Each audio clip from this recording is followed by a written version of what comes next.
you for bearing with me for so long. I know we kind of already just went over intro chapter one, chapter two. We still have chapter three, which is right now, and then chapter four. I'm going to try to keep it even more brief. I know I've been like talking for so long, but I'm just trying to cover like most of everything I can, especially since we're not physically in person and I'm not really having like a lot of, feedback slash like general discussion that we traditionally have in class.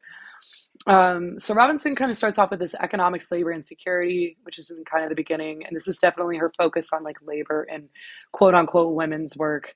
So she starts off with currently millions of women from income poor peripheral states migrate to affluent countries to do the work that is associated with a wife's traditional role, childcare, homemaking, and sex. And she goes on to say, why are the focus of the migration tends to be on nannies and domestic workers? The migration of women for sex is a substantial part of this trend. She goes on to argue that the increase in legal and illegal immigration flows of women interact with the structures of gender equality at every level, whether that be global, national, communal, and familial. And this creates the potential for security for those women. This insecurity has both economic and physical dimensions, although many women migrate in order to pursue economic opportunities that may improve their overall economic security. This usually comes at a cost. We kind of go into those costs. And I want to start off by saying, I know she also emphasizes this too, and we're going to talk about it here in a minute. But even more so, like this migration with like women of color and either, coming from their birth country, country of origin, and then kind of making their way either to the US or to another similar country, just in hopes of, getting some better economic um, opportunities and, giving and taking care of their family. And so she goes on to say, but all these women, regardless of their socioeconomic circumstances, require care for their children, works outside the home. It is important to recognize that women in the North often work outside the home because of financial need. It is also the case that many women give up their paid labor to care for their children because child care is too expensive.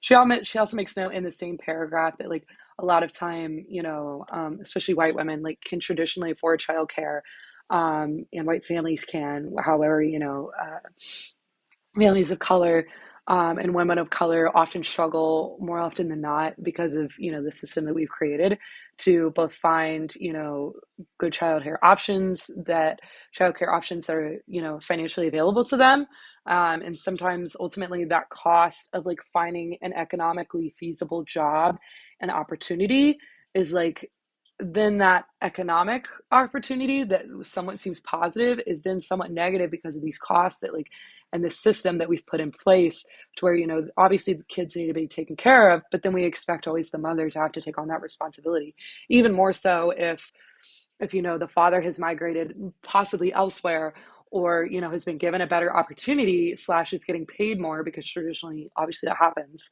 and then the women are left to this responsibility of taking care of their children and finding someone to do it. And then oftentimes that even means women choose to give up paid labor to take care of their children instead, which of course that's their choice, but often I don't feel like it's really much of a choice when you've been like given these circumstances and these constant uh, boundaries and hurdles that you have to jump over. It makes it less of a choice and more of like a last alternative. And so yeah, we can kind of get into that. But it definitely plays in, and Robinson says it kind of plays into the legacy of colonialism that maintains a situation whereby domestic and caring work is done for the white minority by poor women of color. I kind of already talked about that. I mentioned that, especially when it comes to, um, yeah, and I mean, we could get into that. And then it kind of leads to the older sibling problem. In order to avoid a situation where young children have to stay home and unsupervised, parents often turn to their older female children or their older girls within the extended family to care for the young children. As a result, these older girls are missing much of their schooling or dropping out completely. Obviously, then that plays into the education system, and how many of these girls are then, not set up for economic success because they're being deprived of their education because their own mothers and their other family were also not set up for economic success. So there's a clear like constant rolling circle, and it just feels like the ball keeps rolling, and we need to kind of backtrack and see where we can put a stop to that. um I'll kind of skip a little bit of that. You can kind of read into that. But she moves on to the feminist ethics of care and its solution to gender-based inequalities. Feminist ethics of care cannot help or uncover and elucidate the normative discourses and structures that govern the global distribution of intimate services and responsibilities and demand for the service. Moreover, as a feminist ethicist, I can assist in revealing the reasons why women, especially women of color, are responsible for sex work as they are for housework and care work, and why there's relatively little critical moral reflection on this in the context of relations of gender and the global level. Um, and so, she kind of, it can, she feels like to this point is that feminist ethics of care kind of finds its gap, this was really interesting to me because it feels like she kind of just brushed over this and was just more like it identifies it, but at this point I feel like the only solution is maybe human intervention, which she talks about in the next chapter. We kind of get into the idea of human trafficking versus sex work. And then prostitution and sex trafficking are condemned as a social evil that is asserted to be immoral, that is oppressive, and, and explicative of women and or a threat to marriage and the family. That's kind of the statement she doesn't make herself, but like that's how other people see it. And there's a global, and obviously sex trafficking would be included in that. She goes on to say there's a global demand for women's work that can no longer be supplied by women in affluent developed states. All the types of nature of this work differ somewhat. All these forms of labor can be made sense of only one view through the lens of global gendered relations of power. Attempts to define what sex should look like, however, are problematic and may lead back to the same moralizing debates that continue to dominate the ethical discussion of prostitution and sex trafficking.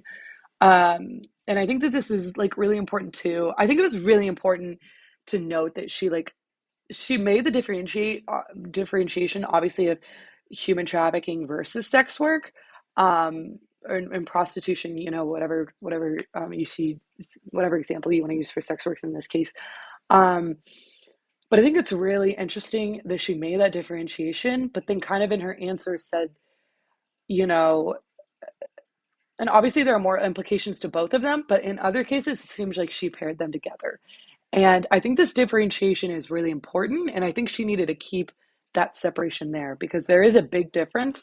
Of course, like sex work, honestly, can be impacted slash like influenced by low socioeconomic women who have to make a choice that maybe they would otherwise not want to.